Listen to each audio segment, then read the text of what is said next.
আসসালামু আলাইকুম, কি অবস্থা সবার? কেমন আছেন? আশা করি সবাই ভালো আছেন। না, আমিও ভালো আছি। তো যে পরিমাণ গরম পড়ছে বাইরে, এই গরমে কোথাও যেতে ইচ্ছা করে না। সারাদিন মন চায় এসি ছেড়া এসি তুল্লা বয়ে থাকি, কিন্তু তবুও পারা যায় না। কারণ জীবনটা এরকমভাবে দাঁড়াইছে যে কিনা কোনো জায়গায় যেতেই হবে কিছু সময়ের জন্য হলেও। তাই চিন্তা করলাম, অনেকদিন যাবত কিছু টাকা পয়সা পাই না, তো যেহেতু টাকা পয়সা হাতে আসছে, তাই আমি আমার একটা বোনকে আইফোন গিফট করব।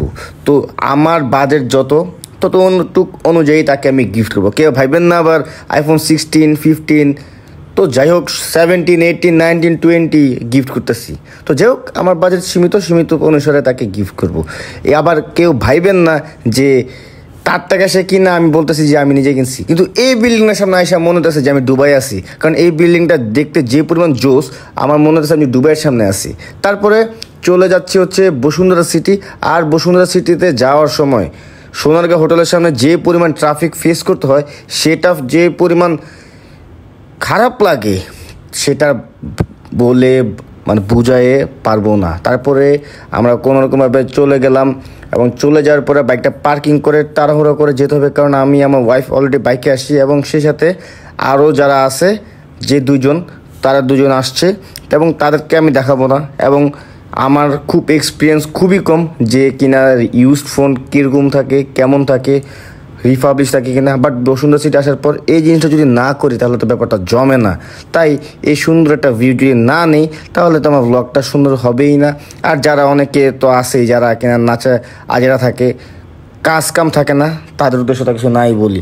তারপরে চলে আসছি, যেহেতু নতুন করছি এখানে, অ্যান্ড আসার পর এক এক দোকান এক এক রকম দেখতেছি আইফোন 11, এবং তার পছন্দ হচ্ছে বেগুনি কালার আর সাদা কালার। তো দেখা যাক সেটা সারাদিন পার করে মিলাইতে পারি কি না, সেটার জন্য অপেক্ষা। বাট এক এক দোকানে যাচ্ছি, যে পরিমাণ দাম চাইতেছে, সে দাম শোনা মাথা গেছে পুরো নষ্ট হয়ে, কী করবো না করবো কোনো কিছু মাথা আসতেছে না, কি আর করা যায়। তারপরে গেছে আরও নিচে গেছি সাবমেরিন খুঁজতে। সাবমেরিন দিয়া আজকে মাছ খুঁজমু, মাছ বলতে আইফোন খুঁজবো, আইফোন মাছ যেটা, এটা খুঁজতে যাবো আজকে। তো তবুও দেখি পাই কি না। তারপর নিচে আসার পর দেখি আরও অবস্থা বাজে, আরও দাম বেশি। তো কি আর করবো, দেন 128 থেকে চলে গেলাম 64 জিবিতে। তারপর কোনোরকমভাবে একটা ফোন দেখলাম, দেখাশোনার পরে তারা ডিল করলো যে হ্যাঁ এটা ভালো, ওকে ফাইন, দেন তাকে এটাই কিনে দিলাম। তারপরে আমার বোন সে আমাকে ভালোবেসে সুন্দর করে আমাকে একটা ব্যাক কভার গিফট করছে। বাট ব্যাক কভারটা একটু সিলিকনের, ভালো লাগছে, কিন্তু কিনতে অলরেডি মার্কেট বন্ধ হয়ে গেছে। তাই কোনোরকমভাবে তাড়াহুড়ো করে আমরা বের হয়ে গেছি, কারণ যদি আমরা পরে বের না হতে পারি। বাট বসুন্ধরা নিচের এই দোকানটাগুলো যেগুলো নতুন করছে সব সুন্দর লাগছে।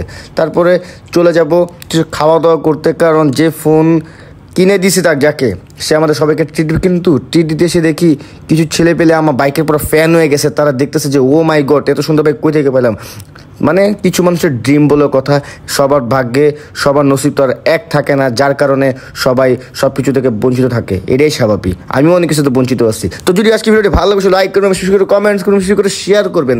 আর সামনে একটা চ্যালেঞ্জ ভিডিও নিয়ে আসবো খুব শীঘ্রই আপনাদের জন্য, তো সেটার জন্য আপনারা প্রস্তুত থাকবেন।